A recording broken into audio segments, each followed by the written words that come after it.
Dr. The Honorable Warau. Thank you, Mr. Speaker, sir. Honorable members of the House, it is a real honor and privilege for me to deliver my first budget debate speech in this House to address you on the national budget presented by this government for the period 2020-2021. Mr. Speaker, sir, undoubtedly, we are currently facing an unprecedented global crisis due to COVID-19 pandemic. Few months ago, who would have predicted that half of the global population would be in total confinement, a situation which has led to a global economic paralysis. The world has suddenly stopped to an halt.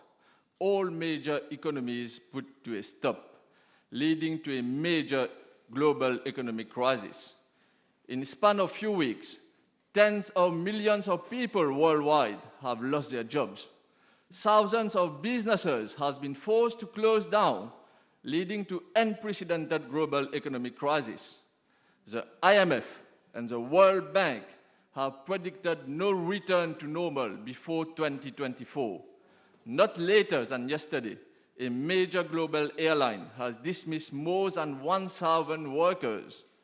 Mr. Speaker, sir, we currently living in exceptional times where exceptional measures need to be taken to restore economic growth and investors' confidence.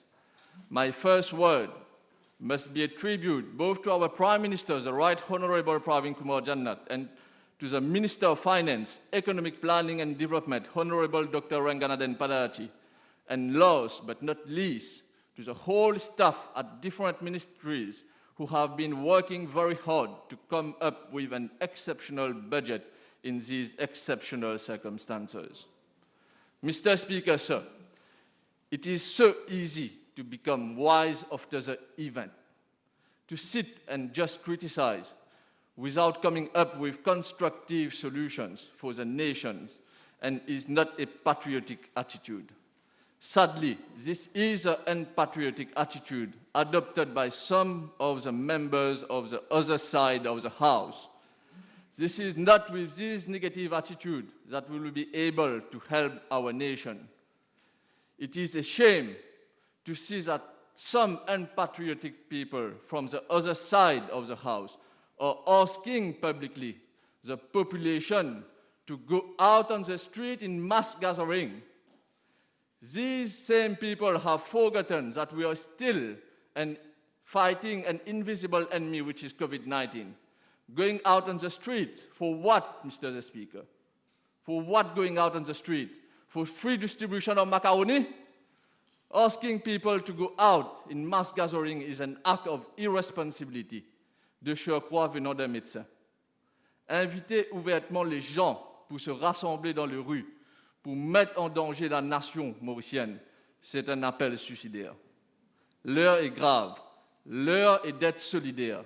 Ce n'est pas l'heure de mettre en péril des vies innocentes. Monsieur le Président, dans le monde entier, nous sommes en train de vivre des moments très difficiles. De ce fait, il est important de consolider nos relations diplomatiques. Dans ce contexte, je trouve aberrant qu'un ex-ministre des Affaires étrangères vienne avec des propos diffamatoires, remplis de haine contre un pays ami qui nous aide sur plusieurs fronts. C'est une honte de voir un ex-ministre des Affaires étrangères venir dans cette auguste assemblée pour mettre en péril les relations diplomatiques entre deux pays amis. C'est un acte infect. If you have the guts and sense of diplomacy and humility, I will humbly request you to write a letter of apology to the consulate of Saudi Arabia. Our diplomatic relationships are at risk because of you, honorable leader of opposition. Soyons responsables et rationnels dans nos propos. Pour une fois, faisons de la politique dignement. Monsieur le Président, la pandémie de COVID-19 est fondamentalement une crise de santé publique, mais elle a dégénéré à travers les restrictions de distanciation. Listen to my speech. I No, didn't you give don't have the you right way to talk. speak. You're a seasoned parliamentarian. Give lessons to the newcomers. Don't learn from the newcomers. Go ahead. La pandémie de COVID-19 est fondamentalement une crise de santé publique, mais elle a généré, à travers les restrictions de distanciation sociale nécessaires, un choc sans précédent pour l'économie mondiale. Il est important de comprendre l'ampleur, la nature et la trajectoire du choc économique pour aider le pays à concevoir un soutien fiscal de manière à réduire les dommages immédiats pour les ménages et les entreprises à court terme, à faciliter leur rétablissement à moyen terme et à garantir une sortie durable sur le long terme. Ce budget vise à stimuler l'économie et l'investissement. Dans le monde entier, la pandémie a poussé les plus vulnérables dans un état plus précaire. C'est qu'en ce temps difficile, une option évidente qui est d'adopter un régime fiscal progressif. Cela assurera une redistribution de la richesse du pays et conduira à plus d'équité dans notre système fiscal. Nous devons apporter plus de progressivité et de justice sociale dans notre système fiscal. Pour cela, nous appelons les personnes à haut revenu à contribuer davantage à la reconstruction de notre économie et à la préservation de notre tissu social. Pour plus de justice sociale, nous revoyons le Solidarity Levy, un prélèvement de 5% sur le montant excédentaire du revenu imposable et des dividendes perçus par un citoyen mauricien résidant sur le territoire sera désormais de 25% et applicable à partir du seuil de 3 millions de roupies par an. Ce prélèvement de solidarité sera payable sur la base du pay as you earn. Monsieur le Président, compte tenu du ralentissement mondial, on s'attendait à ce qu'il y ait peu de marge de manœuvre.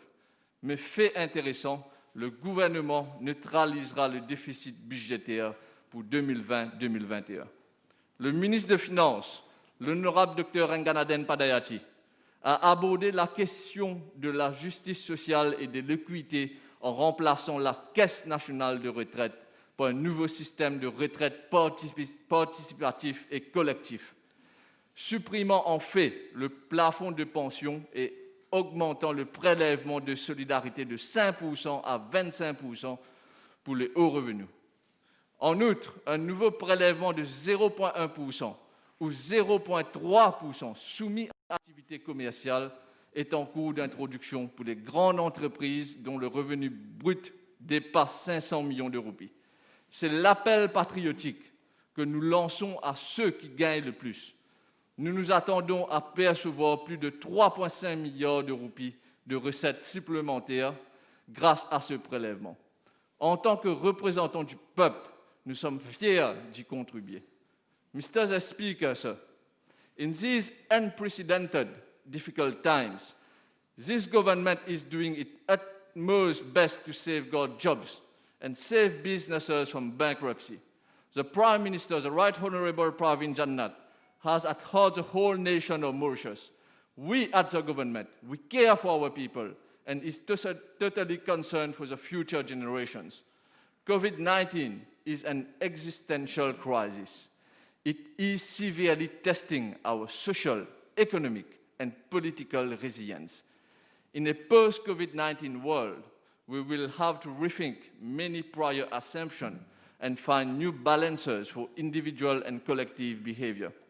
We will need to develop strategic and in-depth approach to human development, regional integration, digitalization, industrialization, economic diversification, fiscal and monetary policies, and international solidarity.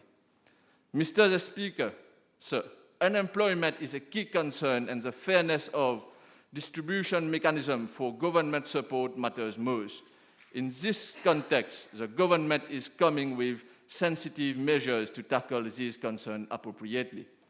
DBM Limited has earmarked 10 billion rupees to support distressed SMEs and cooperative societies. The DBM will provide loan of up to 10 million rupees per enterprise at a concessional rate of 0.5% per annum. In the same vein, DPM will provide loan facilities to taxi operators based at hotels.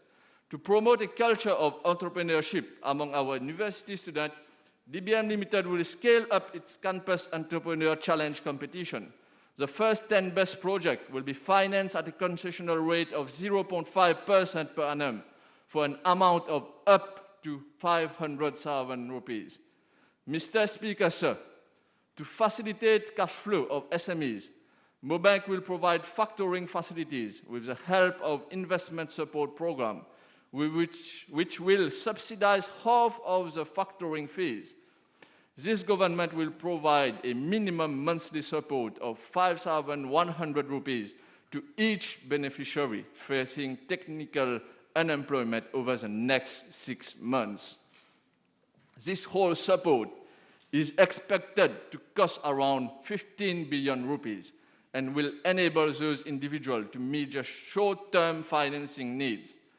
Around 30% of the total loan portfolio on our island is towards the household sector, providing a monthly minimum support will therefore help these household loan holders. Monsieur le Président, la dernière fois dans mon discours précédent, j'avais cité une citation du président ougandais Kaguta Museveni. Je cite, « Le monde est actuellement en guerre. Une guerre sans armes ni balles, une guerre sans soldats humains, une guerre sans frontières, une guerre sans cessez-le-feu, une guerre sans balles, une guerre sans salle de guerre. Nous combattons un ennemi invisible. » Je répète encore une fois, Kaguta Museveni. Je répète pour l'honorable Assia Vaden, parce qu'il a cru comparer la dernière fois le président ougandais au dictateur fasciste italien Benito Mussolini. Je ne blâme pas l'honorable Assia Vaden pour son ignorance sur l'histoire de géographie. Je le comprends tout à fait, surtout quand on a un leader dictateur. Peut-être l'honorable Assia Vaden a comparé son leader à Mussolini. Monsieur le Président, alors que presque tous les pays du monde ont fermé leurs frontières, la pandémie a contraint à repenser la durabilité d'une économie tirée par les exportations. Dans ce budget, le plan du gouvernement vise à encourager la production locale, à se diversifier dans des secteurs stratégiques et à promouvoir le développement durable.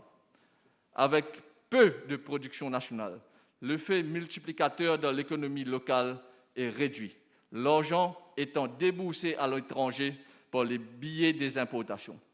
En promouvant l'achat local, Made in Maurice, plus de transformation de valeur se produira localement, plus d'emplois créés et conduisant à une relance économique. De ce fait, l'augmentation de la subvention unique pour la certification sous le label Made in Maurice passera de 5 000 roupies jusqu'à un maximum de 50 000 roupies. De plus, le PME détenant le label Made in Maurice bénéficieront d'un marge de préférence de 40% au lieu de 30% prévu dans le cadre des marchés publics.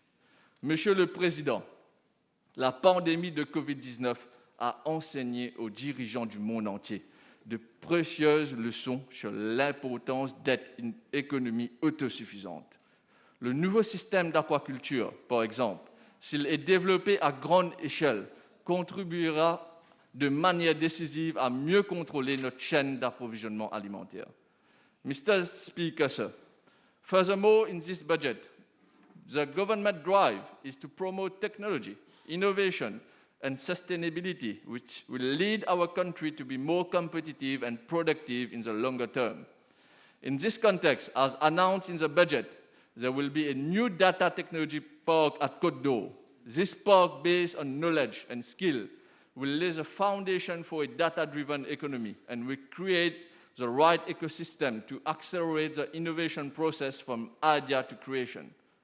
The park will encompass 12 highly skilled and specialized centers from additive manufacturing to deep artificial intelligence. This park will endure Mauritius with a carbon-neutral green certified Tier 4 data center.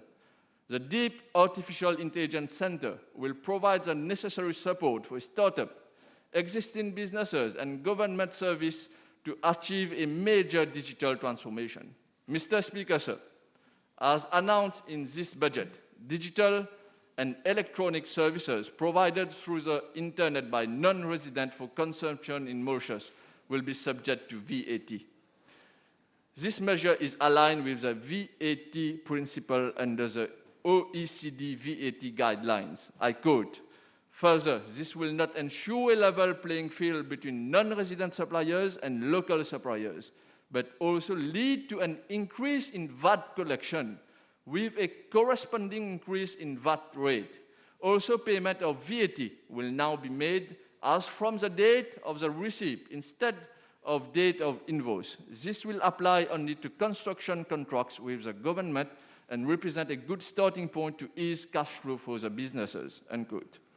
Mr. Speaker, sir, due to the global effect of climate change, weather disruption have caused flash floods in several regions across the island. Thus, it is highly imperative to have a proper drainage infrastructure and flood management system in place. In this respect, 1.2 billion rupees will be provided from the National Environment Fund to construct drainage infrastructure in high-risk prone areas across Mauritius and Rhodes. Mr. Speaker, sir, with no doubt, the construction industry will be one of the main engines of our recovery. The sector is one of the fastest growing sectors of the economy, positively contributing to the economy. The average growth rate of the industry over the last 3 years was 8.5% per annum. COVID-19 lockdown totally paralyzed the construction sector for more than 2 months, including the supply chain side of the model with the closure of the borders. In this budget, the government is coming with many facilitative measures for the construction sector. Mr. Speaker, sir, as far as my constituency number 13 is concerned, I am very pleased to see that the Rivière des Anguilles Dam will be constructed finally, a project that has been kept in the drawer by the Labour Party government since 2010. Rest assured, this time we will put words in action. We will not sell dreams like others do. This project will definitely boost both local and national development for benefits of all citizens. Undoubtedly, the construction of the dam will create employment both directly and indirectly. The construction of the Rivière des Anguilles Dam is a long-awaited project for all inhabitants of the whole southern region of the island. There will be a 2-kilometer-long rock-filled dam across the Rivière des Anguilles. The dam will have a capacity of 14 millimeter cube with an annual yield of 50 millimeter cube. The maximum dam height will be around 55 meters. The construction of the dam will definitely ensure the meeting of the potable water of the southern and eastern region. Hopefully, this project will start soon and also end in this mandate itself. Hence, Mauvaquois will ensure the supply of the inhabitants of the lower and upper Plaine Williams more effectively, reducing drastically any water shortage. Moreover, there will be the construction of new water treatment plant at Rivière des Anguilles and the rehabilitation and upgrading of the water treatment plant in Rivière du Pos. Furthermore, there will be the installation of new mobile treatment plant in Tayac, Britannia, Rivière du Pos, and in an effort to reduce water losses. Mr. Speaker, sir, unlike previous pro-capitalist budget presented by previous Minister of Finance of the now opposition, which did not hesitate in the budget to ras du pain la bouche des enfants, we, on the contrary, proposing a socialist budget for the benefits of the whole nation. This government has always showed that we are a caring government who humanly care for the welfare of all its citizens of this country. Despite these unprecedented difficult moments, we are giving an utmost priority attention to the lower end of the society. In this context, we are coming up in this budget with several social welfare state measures. Mr. Speaker, sir, I will therefore enumerate you the 10 most popular social measures, which shows that we are a caring government. First, we are reducing le prix du gaz ménager by 30 rupees. The new price of 12 liters gas cylinder is considerably dropping from 210 rupees to 180 rupees. Second, this government will be constructing in the next 3 years 12,000 social unit housing for the benefits of the underprivileged. Third, an amount of 15 billion rupees will be injected in the economy to sustain businesses and preserve employment. Moreover, part of this amount will be utilized and support employees who are in chômage technique. Fourth, the DBM will provide financial support loans of up to 10 million rupees to local businesses at a symbolic interest rate of 0.5% per annum. Fifth, the bad weather allowance for fishermen has been increased to 425 rupees per day. Sixth, this government has always a special attention to the women of our country. In this context, government will be providing women entrepreneurs through the DBM 200 million rupees for loans at a concessional rate of only 0.5% per annum. Seventh, this government knows the difficulty facing the people of determination.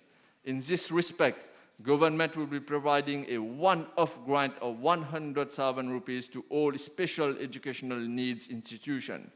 Eighth, this government is taking the commitment to guarantee the price of 25,000 rupees per ton for the first 60 tons of sugar planters. Ninth, small planters who own parcel of agricultural land of not more than 10 acres will now be able to convert 10% of this land for residential or commercial purpose.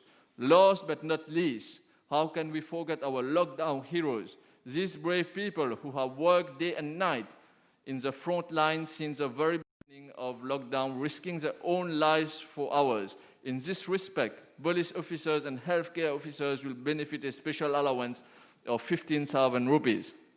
Mr. Speaker, sir, let me conclude with these few thoughts. Our nation needs to be united in these unprecedented difficult moments. We Mauritians, we need to stand as one and fight this war together.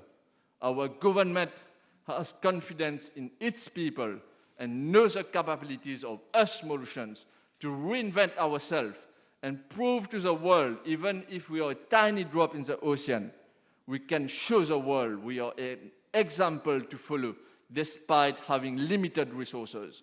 Our main resource is us. We people of Mauritius, fighting this challenge together in unity. No one will help us if we don't help ourselves.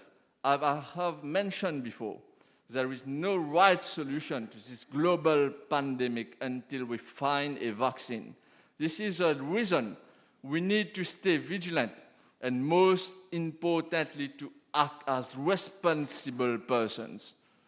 In spite of pessimistic predictions and apocalyptic narratives from some negative minds, from some opposition members, rest assured, history has proven that humanity always have a way of striving for a better future. Let us set aside our differences and work together. At the end, one day the future generation will always remember us for our united determination to save and rebuild our country despite all odds against us. Mr. Speaker, sir, I thank you.